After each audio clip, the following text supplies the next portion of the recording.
प्रिय बच्चों नमस्कार। आज हम लोग पढ़ेंगे सूरदास के पद जो उनके काव्य ग्रंथ सूर सागर के भ्रमर गीत से लिया गया है। बच्चों, भ्रमर गीत उन्होंने अपने इस कविता का शीर्षक इसलिए रखा है क्योंकि जब श्री कृष्ण जी मथुरा से वापस नहीं आए और अपना संदेशा अपने परम मित्र उद्धव के माध्यम से गोपियों को पहुंचाया तो गोपियां नाराज़ हो जाती हैं और वहीं पर एक भंवरा उड़ रहा था, घूम रहा था।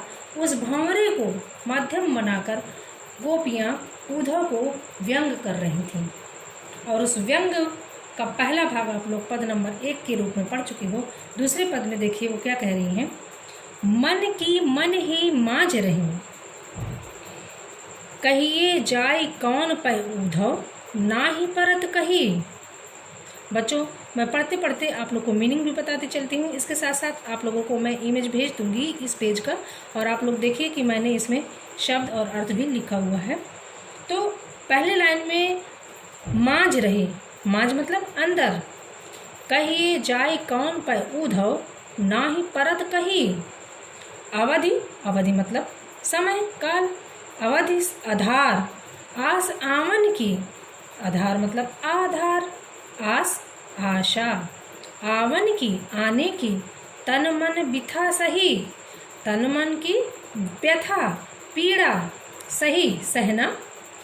अब इन जोग संदेशनी सुन सुन, जोग संदेशनी योग ज्ञान योग की संदेशा, सुन सुन सुन सुन, बिरहनी बिरह दही, बिरहनी यानी कि श्री कृष्ण के वियोग में जो जल रही हैं वो विरहनी, बिरह दही, बिरह दही मतलब विरह की आग में जल रही।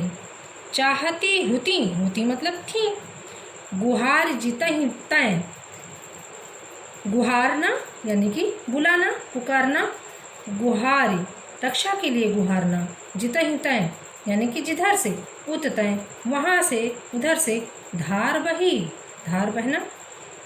सूरदास अब धीर धरहि क्यों, मर्यादा न लही।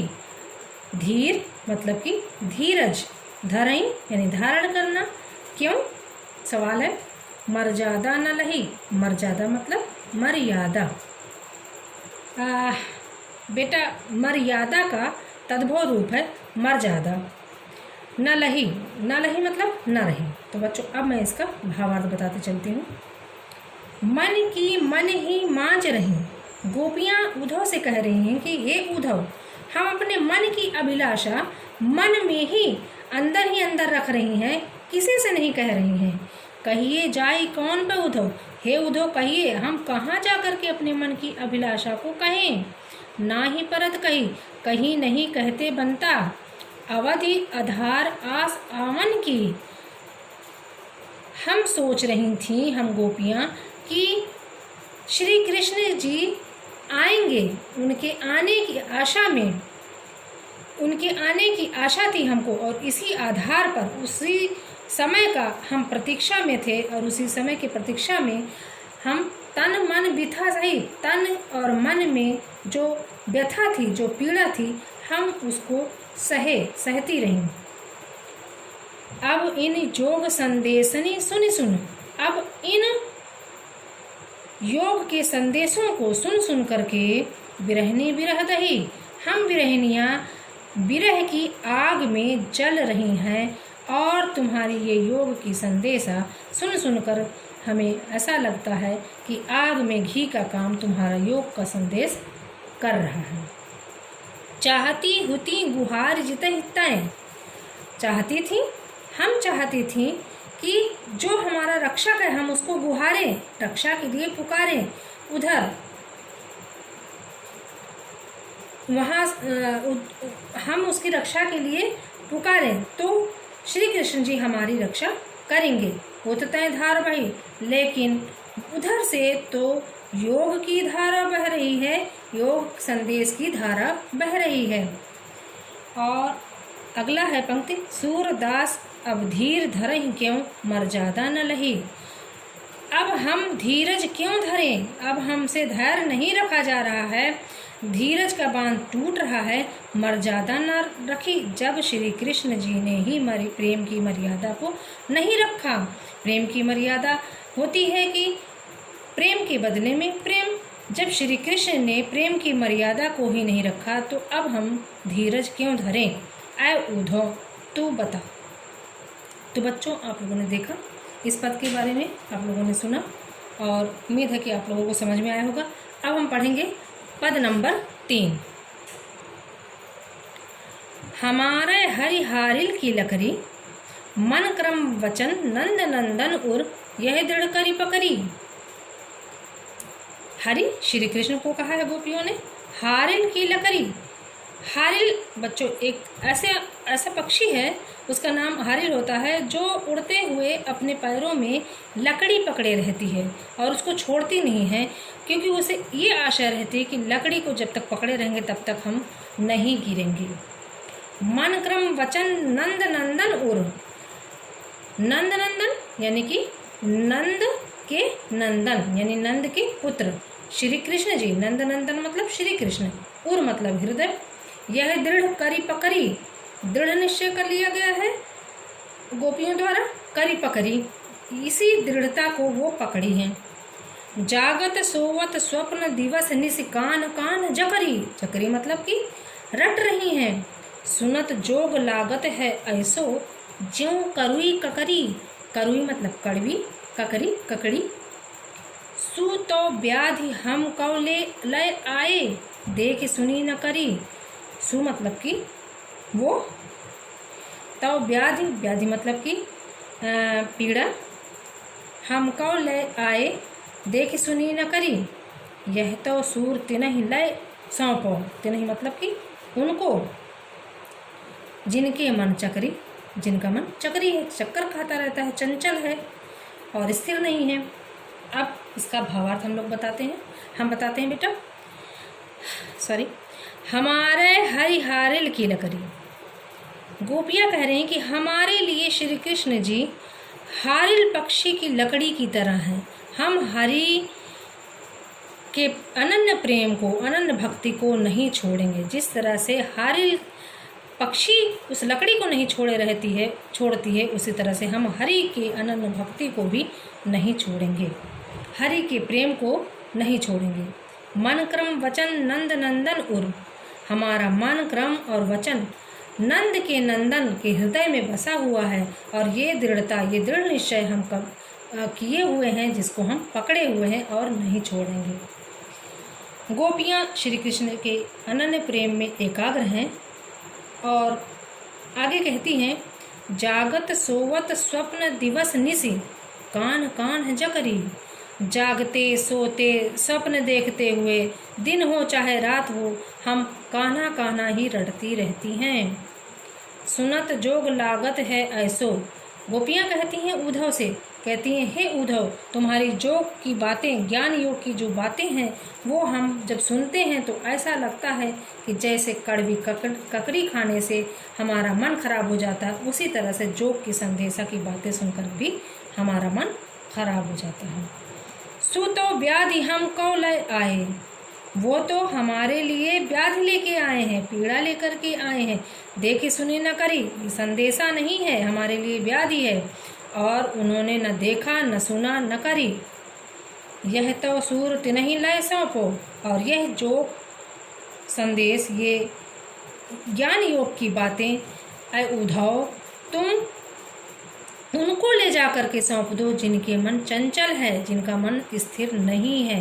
क्योंकि हमारा मन, हमारा क्रम, हमारा वचन तो सब नंद नंदन के हृदय में ही बस गया है और वहीं पर एकाग्र होकर स्थिर हो गया है। अब हम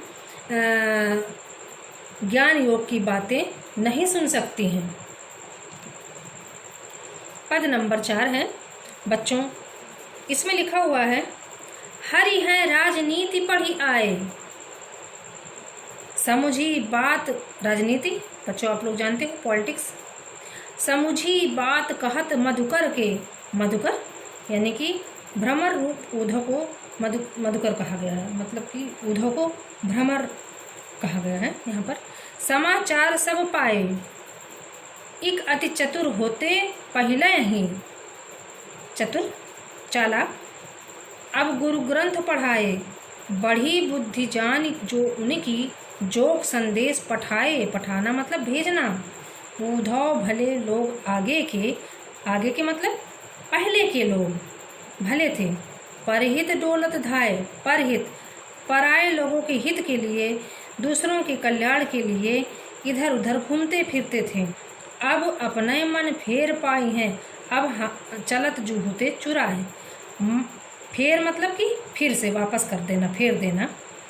चलत जूहते चुराए, चुराना, चुराए मतलब ते क्यों अनीति करें आपुन, आपुन मतलब कि स्वतः, अनीति मतलब अन्याय, जे और अनीति छुड़ाए, अनीति मतलब अन्याय। यहाँ भी राज धर्म तो यह सूर जो प्रजा न जाहि सताए।